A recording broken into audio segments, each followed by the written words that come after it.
ശരിക്കും ഓരോ വർഷങ്ങൾ കഴിയണത് അറിയണില്ല കേട്ടോ. ഇപ്പോൾ ഇതാ നമ്മുടെ ഇച്ചുമ്മേൻ്റെയും ഫസ്റ്റ് ബർത്ത്ഡേ ആണ്. അപ്പം ഡേറ്റ് ഓഫ് ബർത്തിൻ്റെ അന്ന് ഞങ്ങൾ കേക്ക് കട്ട് ചെയ്യാമെന്ന് വിചാരിച്ചു. ഇച്ചുൻ്റെ നാളിൻ്റെ അന്ന് നമുക്ക് കേക്ക് കട്ട് ചെയ്യാനൊന്നും പറ്റിയില്ലെന്ന് വർക്ക് ഉണ്ടായിരുന്നു. ഡേറ്റ് ഓഫ് ബർത്തിൻ്റെ അന്നും വർക്ക് ഉണ്ടായിരുന്നു കേട്ടോ. നമ്മൾ തലേദിവസം ആലപ്പുഴ പോയിട്ട് പിറ്റേ ദിവസം ഉച്ചയ്ക്കായിട്ടാണ് നമ്മൾ എത്തിയിട്ടുണ്ടായിരുന്നത്.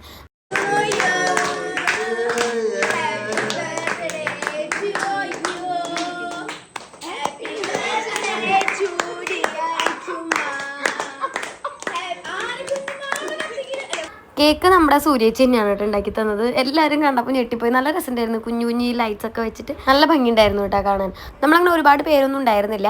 ഡേറ്റ് ഓഫ് ബർത്ത് അല്ലേ, അപ്പോൾ ഒരു കേക്ക് കട്ട് ചെയ്യാമെന്ന് വിചാരിച്ചു കേട്ടോ. അപ്പോൾ അപ്പു, ജിഷ്ണ, ദൂട്ടൻ എല്ലാവരും ഹസ്ബൻഡിൻ്റെ വീട്ടിലേക്ക് വന്നു. പിന്നെ അമ്മയും ഷേരിയൊക്കെ വന്നിട്ടുണ്ടായിരുന്നു. അപ്പോൾ അവിടെ വെച്ചിട്ടാണ് നമ്മൾ കേക്ക് കട്ട് ചെയ്ത് ഡിന്നറൊക്കെ കഴിച്ചു കേട്ടോ. അങ്ങനെ കട്ടിങ്ങും കാര്യങ്ങളും കഴിഞ്ഞപ്പോൾ അവർ ഫസ്റ്റ് ടൈമാണ് കേക്ക് എല്ലാ പ്രാവശ്യത്തിലും കുറച്ചധികം കഴിച്ചിട്ടുണ്ടായിരുന്നു. അപ്പോൾ കട്ടിങ് കഴിഞ്ഞെടുത്തപ്പം ബെസ്റ്റ് അലമ്പായിരുന്നു രണ്ടുപേരും. അപ്പോൾ ഇതാണ് നമ്മുടെ കുഞ്ഞു വിശേഷം. സോ നെക്സ്റ്റ് വീഡിയോയിൽ വേറൊരു വിശേഷമായിട്ട് വരാം.